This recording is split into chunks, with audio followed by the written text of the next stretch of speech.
यह बुद्ध की एक प्रेरक कहानी है। एक बार एक गरीब किसान गौतम बुद्ध के पास आया और बोला, हे महानुभाव, मैं बहुत दुखी हूँ। मैं कड़ी मेहनत करता हूँ, लेकिन फिर भी मेरी फसल अच्छी नहीं होती और मेरा जीवन गरीबी से भरा है। बुद्ध ने मुस्कुराते हुए उससे पूछा, क्या तुम किसान हो? किसान ने जवाब दिया, हाँ, मैं हूँ। बुद्ध ने पूछा, जब तुम बीज बोते हो तो क्या तुम तुरंत फल की उम्मीद करते हो? किसान ने कहा, नहीं, मुझे पता है कि मुझे धैर्य रखना होगा। मुझे बीज बोना होगा, उन्हें पानी देना होगा और उनकी देखभाल करनी होगी। बुद्ध ने फिर पूछा, जब तुम खेत में हल चलाते हो तो क्या तुम एक ही दिन में सारा काम खत्म कर सकते हो? किसान ने जवाब दिया, नहीं, मुझे धीरे धीरे और लगातार काम करना होता है। बुद्ध ने कहा, तुम्हारा जीवन भी तुम्हारे खेत की तरह है। तुम अपने विचारों के बीज बोते हो, अपने शब्दों से उन्हें पानी देते हो और अपने कर्मों से उनकी देखभाल करते हो। अगर तुम अच्छे बीज बोओगे तो तुम्हें अच्छी फसल मिलेगी। अगर तुम बुरे बीज बोओगे तो तुम्हें बुरी फसल मिलेगी। किसान ने समझा कि बुद्ध क्या कहना चाहते थे। उसे एहसास हुआ कि वह अपनी गरीबी के लिए बाहरी परिस्थितियों को दोष दे रहा था, जबकि असली समस्या उसके अंदर थी। किसान अपने खेत पर वापस गया, लेकिन इस बार उसने एक नए दृष्टिकोण के साथ काम करना शुरू किया। उसने सकारात्मक सोच के साथ काम किया और कुछ ही वर्षों में उसकी फसल अच्छी होने लगी और वह एक समृद्ध व्यक्ति बन गया। इस कहानी से सीख। यह कहानी हमें सिखाती है कि हम ही अपने जीवन के निर्माता हैं। हम अपनी परिस्थितियों को नियंत्रित नहीं कर सकते, लेकिन हम उन पर अपनी प्रतिक्रिया को नियंत्रित कर सकते हैं।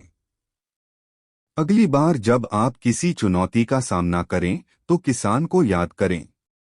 अपनी समस्याओं के लिए परिस्थितियों को दोष देने के बजाय अपने विचारों, शब्दों और कर्मों पर ध्यान केंद्रित करें। आप जो चाहते हैं वह जीवन बनाने की शक्ति आप में है। एक नदी और तीन भिक्षु। एक बार तीन भिक्षु एक नदी के किनारे से गुजर रहे थे। वे सभी परम ज्ञान की तलाश में थे। नदी में बहुत तेज बहाव था, लेकिन उस पार जाना जरूरी था। पहले भिक्षु ने सोचा, यह नदी बहुत गहरी है।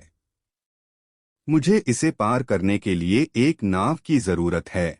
वह किनारे पर बैठ गया और नाव के आने का इंतजार करने लगा। वह कई दिनों तक वहीं बैठा रहा, लेकिन कोई नाव नहीं आई। दूसरे भिक्षु ने सोचा, मैं अपनी शक्ति से इसे पार करूंगा। वह पानी में कूदा और तैरने लगा।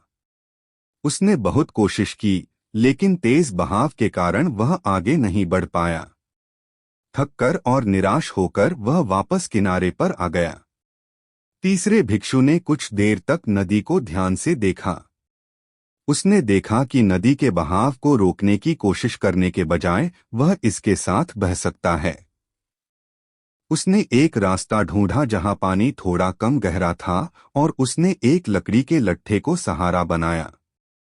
फिर वह नदी के प्रवाह के साथ धीरे धीरे तैरने लगा। तीसरा भिक्षु नदी के बहाव के साथ बहते हुए एक ऐसे शांत स्थान पर पहुंचा जहां नदी उथली थी। वहां से उसने आसानी से नदी पार कर ली। इस कहानी से सीख।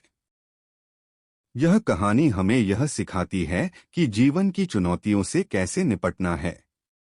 पहला भिक्षु उन लोगों का प्रतिनिधित्व करता है जो समस्या के समाधान के लिए बाहरी मदद का इंतजार करते रहते हैं। वे निष्क्रिय रहते हैं और सोचते हैं कि कोई और उनकी मदद करेगा।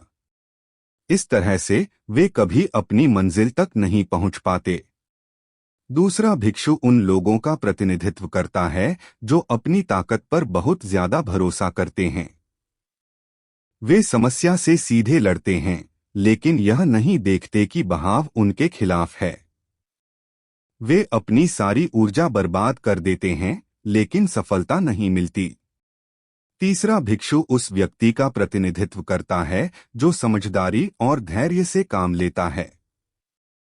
वह यह स्वीकार करता है कि वह प्रवाह को रोक नहीं सकता। इसके बजाय वह प्रवाह को समझता है और उसी के साथ काम करता है। वह अपने लक्ष्य तक पहुंचने के लिए सबसे अच्छा रास्ता खोजता है।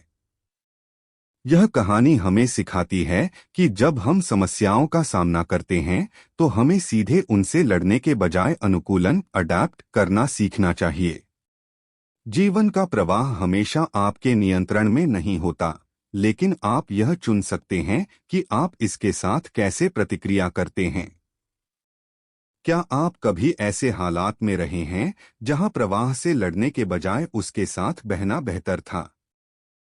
दो तीर। एक बार एक राजा बुद्ध के पास आया और बोला, हे महानुभाव, मैं बहुत दुखी हूँ। मुझे समझ नहीं आता कि मेरे जीवन में इतना कष्ट क्यों है। बुद्ध ने राजा से एक प्रश्न पूछा, मान लीजिए कि किसी को एक तीर लग जाता है, क्या उसे दर्द होगा?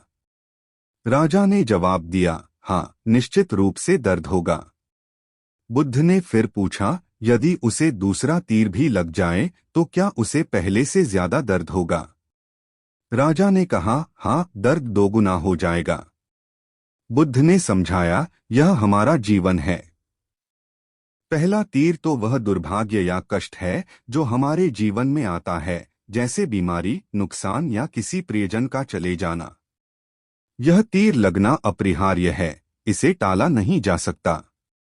लेकिन दूसरा तीर वह है जो हम खुद को मारते हैं। यह हमारा अपनी पीड़ा पर गुस्सा करना, पछतावा करना या उसे बढ़ा चढ़ाकर सोचना है।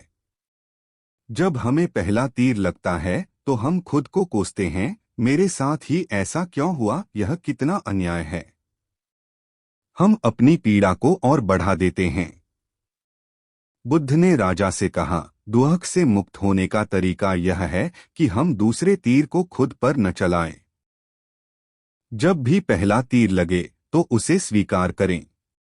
उसे दुख के रूप में माने, न कि अपनी व्यक्तिगत असफलता के रूप में। राजा को यह बात समझ आ गई। उसने महसूस किया कि उसका सारा दुख इसलिए था क्योंकि वह अपने कष्टों को स्वीकार नहीं कर पा रहा था और उन्हें बार बार सोचकर अपने मन को और घायल कर रहा था। इस कहानी से सीख। यह कहानी सिखाती है कि हम जिस दर्द से गुजरते हैं उसका बहुत बड़ा हिस्सा हमारी प्रतिक्रिया पर निर्भर करता है। पहला दर्द वह दर्द जो जीवन हमें देता है, जैसे किसी नौकरी का चले जाना। यह हमारे नियंत्रण में नहीं है। दूसरा दर्द वह दर्द जो हम खुद को देते हैं, जैसे उस नौकरी के बारे में लगातार सोचना और खुद को असफल मानना। यह हमारे नियंत्रण में है। यह कहानी हमें यह भी बताती है कि दुख का सामना कैसे करें। स्वीकार करें, जब भी कोई बुरी घटना हो उसे स्वीकार करें। यह सोचना छोड़ दें कि ऐसा नहीं होना चाहिए था। आगे बढ़े, खुद को दूसरे तीर से बचाएं। अपने मन को शांत रखें और बेवजह की पीड़ा को बढ़ने न दें। हमेशा याद रखें, पहला तीर लगना अनअवॉइडेबल है, लेकिन दूसरे तीर से बचना पूरी तरह से हमारे हाथ में है।